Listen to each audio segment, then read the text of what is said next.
Hey guys, welcome to the Bulwark. I am Sam Stein, managing editor for the site. I'm joined graciously by Marc Caputo, our Trumpologist, our main reporter on the Trump beat, author of Magaville.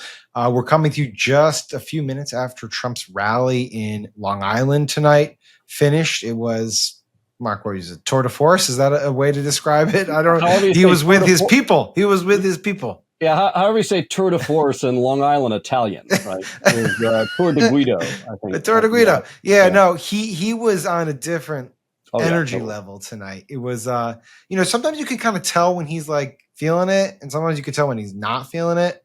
And like tonight, it just seemed very obvious that he was enthused. Yeah, Donald Trump is sort of like a solar panel that absorbs the energy of that, or I think I compared it to, like, for the comic book fans out there, like the Black Panther suit that just absorbs energy and empowers its user. Like, if the crowd is amped and is giving it to him, he gives it back and he kind of grows. And in fact, a good example was the convention.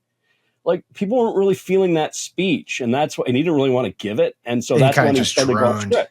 Right. Yeah. And so here it's like, these are his people. It's Long Island Italian. Well, they're not only Italians, but, it's pretty clear. If you look at some of the guys on the back, there were some jacked up dudes in the back. Yeah, dude. Some of those guys are gonna have prostate problems in about 20 years. So I'm all right, let's get to the real news. There's actually some news that he made in this speech, which was well over an hour long. Why don't we play the clip of his announcing where he's going to head in the campaign trail pretty soon? You know what? They've got to get much tougher. I'm going to go there in the next 2 weeks. I'm going to Springfield and I'm going to Aurora. You may never see me again, but that's okay. Got to do what I got to do. Whatever happened to Trump? Well, he never got out of Springfield.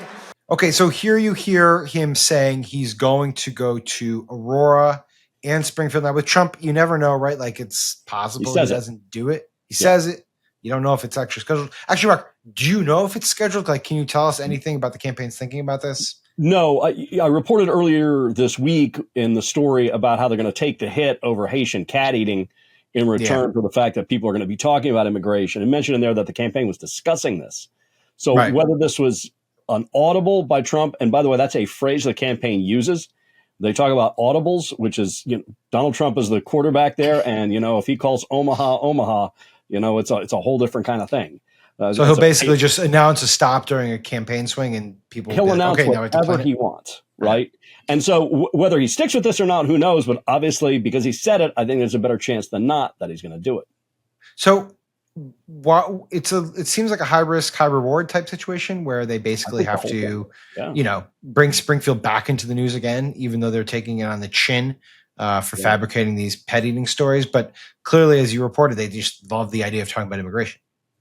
I talked to some people at the campaign today who I've known for a bit of a while, and they still believe that there are some cat eaters out there. And I'm like, guys, they still say they believe that there are cat eaters out there. And I'm like, guys, there's so far no evidence of that. It looks like just pure urban legend. But this is where they are and where their mindset is, at least that they're broadcasting. So yes, that's the answer to that. Yes, they're willing to keep doing this. I guess my question then is like, okay, it kind of bleeds into this, but like, I get it. Make that stop, do those things. But as you pointed out, like before we came on this set, he wasn't exactly like, heavily on him, or he was focused on immigration tonight, but he kind of like buried the lead on a few of the things that he could have brought up. Can you talk to us about that? Like, he had some data points that he just kind of waited like 40 to 50 minutes into the rally to bring up. Right. Well, earlier today or recently, Kamala Harris, to kind of ring in Hispanic Heritage Month, talked to the Congressional Hispanic Caucus and pointed out that when Donald Trump was president, there was family separation. It resulted in kids getting lost in the system. Right. According to this recent Inspector General's report, there was at least 320,000 unaccompanied minor kids whose tracking has been sort of lost or it can't be closely tracked by the federal government. And that's in the Biden administration. And Donald Trump mentioned that in like minute 60. There have been a smattering of stories about that, including the New York Post, but ABC has also reported it. And he just mentions that at the very end. And obviously the other one that he just was sort of an aside where some people didn't believe him, but this is a case where he was telling the truth.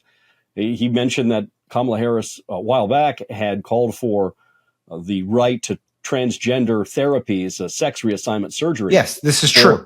For undocumented immigrants. It was on an ACLU questionnaire. She said she supported it. Yes. Right. And I, if I'm not mistaken, at the time in 2019, her campaign had also put that in some of its literature. It wasn't just like an ACLU questionnaire. And, this got memory hold and he brought it back up. But again, it's at the very end of the speech. At the very beginning, it's sort of the same old, albeit at the beginning of this speech, he talked about the assassination attempt on him. So there was some sort of news and then it was a I get that, but chat. this gets to my, I guess you and I can debate this, but or maybe we don't debate it, but I feel like they're kind of fumbling the ball a bit on Springfield. And it's curious to me that they're bringing him there, that he's deciding to go there, because when you go to Springfield, immediately the question is going to be, did you fabricate the stories? Did you mislead the public? And did you endanger migrant community? And they have all this other fodder on immigration and migration that they can use, but they've kind of fumbled the ball on the big one. And yet they keep doubling down. Like Vance today, even though the huge Wall Street Journal story came out showing that he'd actually fact-checked the claim and told it was wrong, keeps doubling down on it. And it just it becomes a separate meta story about their ability to tell the truth and their endangering of this population, where it could be a more advantageous story for them. Yeah, I think two things. One, the real fumbler of the story was Trump. Now, Vance sort of mainlined it into the campaign, right before the debate. And the idea was to be sort of nuanced, like, hey, we'll say, hey, we've heard these reports of Haitian immigrants eating cats. But what's really important here is don't focus on that. Focus on all the other terrible things in their view about immigration. And of course, Trump, needing a scalpel, decided to just bring a sledgehammer. They're eating the dogs. right. Yeah, they're eating the dogs. They're eating the cats. Right. I've seen photographs. It's like, wait, what? Or pictures or television. So that's one thing. The second thing is part of the mindset, not saying I agree with it, is that the mainstream media doesn't matter. Only people who are not voting for him are going to believe the mainstream media narrative. Everyone understands that Donald Trump, in their view, is to be taken figuratively and not literally, and that lots of things with immigration are bad, and the media is not telling you the truth about them. All right. So, Mark, let's shift gears a little bit, because why the hell was he in New York tonight? That's not a state that's going to go for him. I think he was doing a bit of fundraising, but why not? In the end, it's not as if going to these rallies. In fact, I remember from 2020, there was some evidence that actually when he went to rallies in certain places that he did relatively worse in them compared to 2016, but I'm not sure those studies were accurate.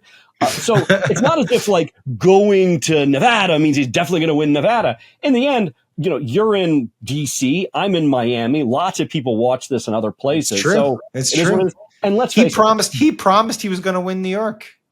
Why not? Well, Kamala Harris's people are saying Florida's in play. That's are they really? That's ridiculous, right? Florida's close for her than New York. That's a little less ridiculous. I'll give that to you. Unless you had an equivalency, right? Yeah, but I mean, in the end, Donald Trump, what he needs to do, and what his campaign partly has to do with him, is to manage his moods and to kind of keep him happy and keep him upbeat. And there was an assassination attempt on him, or an apparent assassination attempt on him just on Sunday, the second in as many months.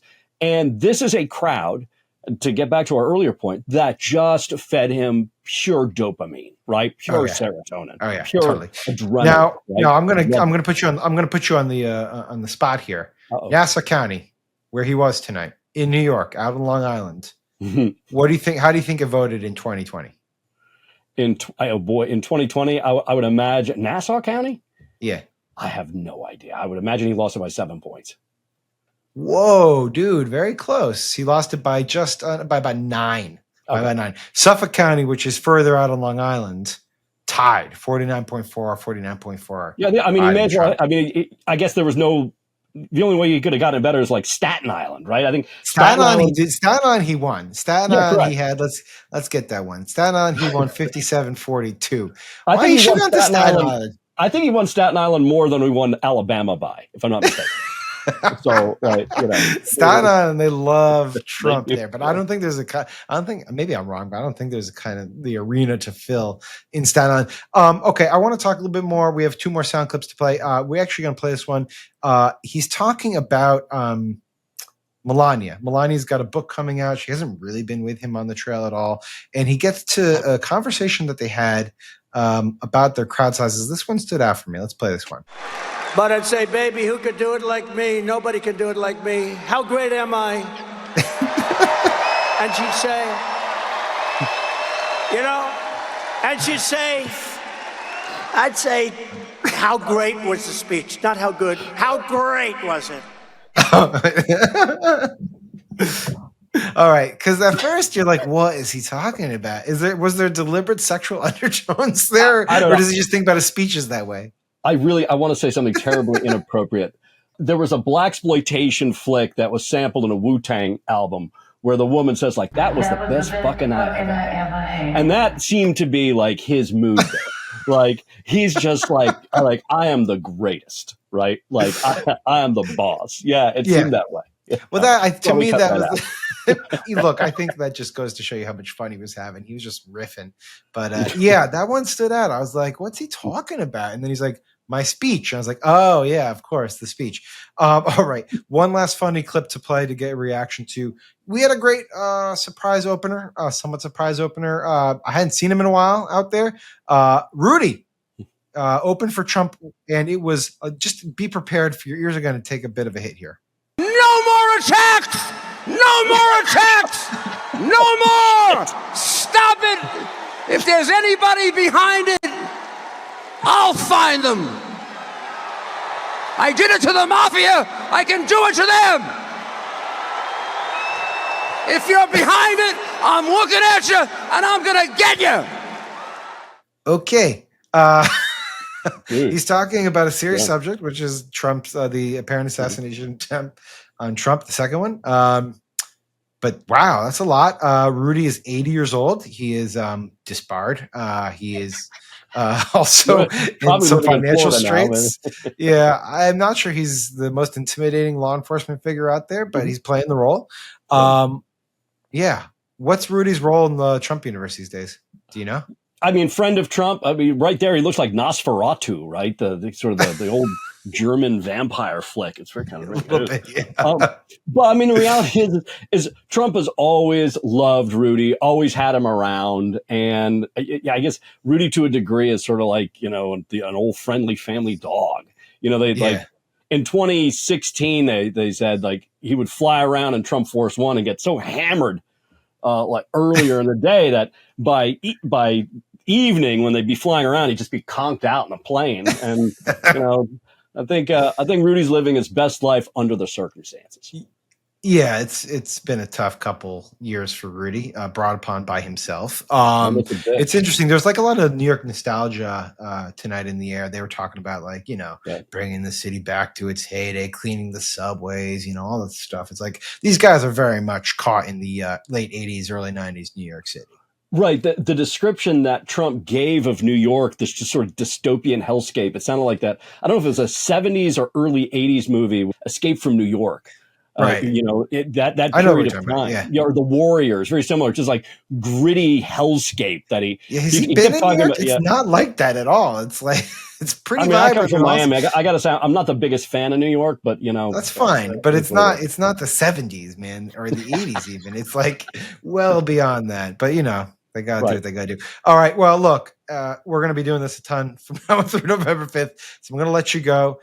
Marc Caputo, thanks a bunch, man. Really appreciate it. We're not going to edit you out because we believe in free speech and expression. By the way, I think the very end of that vignette I said is that the male figure then says that's because you're dealing with the ace, and that would be Donald Trump's sensibility there. He was presenting himself as the ace.